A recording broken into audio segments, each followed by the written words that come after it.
2025년 국내 주택시장은 장기 침체 국면에 접어들었습니다. 대형 건설사의 유명 아파트 브랜드조차도 분양 성적이 부진하며 작년부터 약 50%에 달하는 분양 아파트 단지가 청약 미달 사태를 겪고 있습니다. 건설사들은 자녀 세대의 선착순, 무순위 청약을 하거나 중도금 무이자, 발코니 확장 무상 제공 여러 가지 조건을 내걸고 있지만 미분양 문제는 쉽사리 해소되지 않고 있습니다. 급기야 일부 건설사는 수백억 원의 손실을 감수하면서 시공권을 포기하는 사례도 나타나고 있습니다. 대구, 울산, 청주 등 주요 지방 도시에서도 미분양이 속출하는 주택시장 침체가 전국적으로 확산되는 모양새인데요. 건설사들은 이러한 극심한 부진 속에서 생존을 위해서 사업 구조를 재편하는 모습도 보이고 있습니다. 특히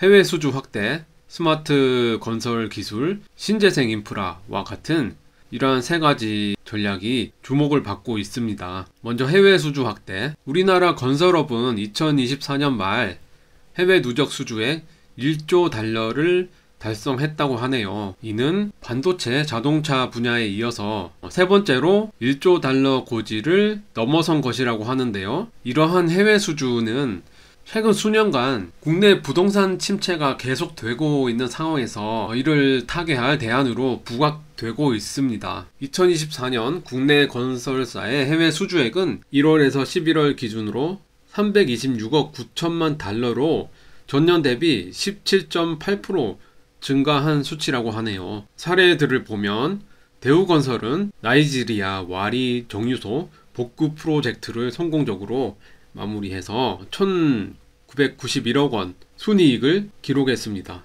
삼성물산은 아랍에미리트에서 메탄올 플랜트를 약 2조 4,788억 원에 수주했습니다. 현대건설도 역시 사우디 전력청의 송전선로 건설을 수주하면서 중동 내 입지를 강화하고 있고요. 삼성물산과 현대건설은 사우디 네옴시티 등의 초대형 해외 인프라 사업에도 적극적으로 뛰어들고 있습니다. 국내 주택시장 침체가 심각해질수록 해외 시장에 대한 의존도는 더욱 높아질 것 같습니다. 두 번째로 스마트 기술. 건설업의 근본적인 경쟁력을 높이기 위해서 대형 건설사들을 위주로 스마트 건설 기술이 활발하게 개발되고 있고 도입하기 위한 움직임들이 있습니다. 과거 인력에 의존했던 기존의 건설 방식을 혁신하기 위해서 건설사들은 AI, BIM, 드론, 무인 장비 등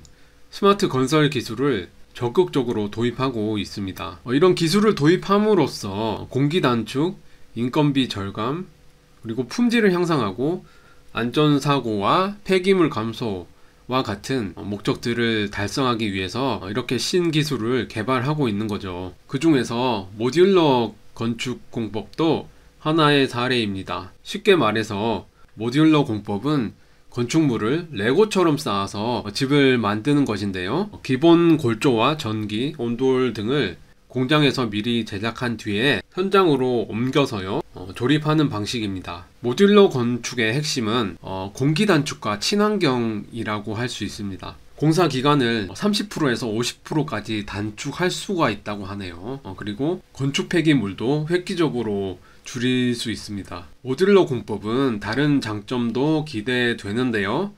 위험도가 높은 현장 작업이 줄어들기 때문에 산업재해 위험도 감소할 것으로 예상되고요. 또한 자재를 표준화하기도 쉬워서 건축물의 구조 변경이나 리모델링 또한 지금보다 훨씬 손쉽게 적용할 수 있을 것으로 예상됩니다. 이렇듯 기업들도 모듈러 공법에 많은 관심을 보이고 있는데요. GS건설은 유럽의 모듈러 전문 기업을 인수했고요. 현대 엔지니어링 또한 2023년에 국내 최초로 13층 규모의 모듈러 아파트를 완공한 바가 있습니다. 그리고 삼성물산, DLENC 등 많은 건설 업체들이 앞다투어서 특허 출원을 하고 기술 개발을 해서 기술력을 축적하고 있습니다. 다만 현 상황에서는 상용화가 조금 어려워 보이는데요. 국내 주택건설 인프라가 아파트 위주로 돌아가고 있고 그렇게 구축되어 있잖아요. 그래서 풀어야 할 과제들이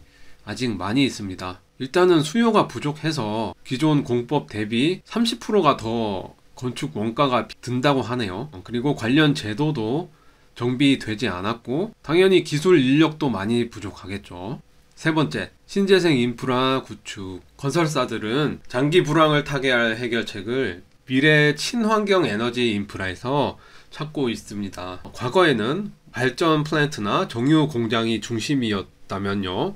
이제는 태양광, 풍력, 수소 등 신재생 인프라 사업으로 확장하는 추세를 보이고 있습니다. 예를 들어서 삼성물산은 경북 김천에 태양광 기반 그린 수소 생산 시설을 구축하고 있는데요. 최근에는 회사의 정관까지 변경해서 수소 에너지업을 사업 목적에 추가를 했습니다. 현대건설도 다양한 에너지 사업을 적극적으로 추진하고 있습니다. 예를 들어 부안의 수전해 기반 수소 생산 기지, 그리고 제주도의 한림 해상 풍력 사업, SMR이라고 하는 미국 내 소형 모듈 원전 2기를 짓는 사업 등 다양한 에너지 사업을 적극적으로 추진하고 있습니다. DLENC 같은 경우에는 탄소 포집과 저감 기술에 차별화를 두고 있는데요. 자회사 카본코를 설립하고 글로벌 시장에 진출을 모색하고 있습니다. 요약하자면 국내 주택시장의 침체로 인해 건설 회사들은 단순히 분양 물량만으로는 성장하기 어려워졌어요. 그래서 이에 대한 해법으로 해외 수주, 그리고 스마트 건설 기술 도입, 신재생 인프라 구축, 이 중에서 해외 수주는 이미 진행되어서 실질적인 매출을 견인하고 있고요. 스마트 건설과 신재생 인프라 구축은 아직도 기술이나 제도 그리고 인력 등의 문제들이 보완이 필요해 보입니다. 건설 경기가 매우 어렵지만 이렇게 대형 건설사들은 해결책을 모색하고 있잖아요. 더욱 어려운 상황에 처해 있는 것이 중소건설사인데요. 한계가 있어 보입니다. 건설 생태계에서 대형 건설사를 따라갈 수밖에 없는 수동적인 면이 있잖아요. 그래서 이런 중소건설사들 또한 자체적인 역량을 쌓을 수 있도록 장기적인 지원책과 건설 생태계 내에서의 협력체계 구축도 필요할 것 같습니다. 불황 속에서도 기회를 잡기 위한 노력은 계속되고 있는 것 같습니다. 철근 커플러 전문 회사 아롯이었습니다.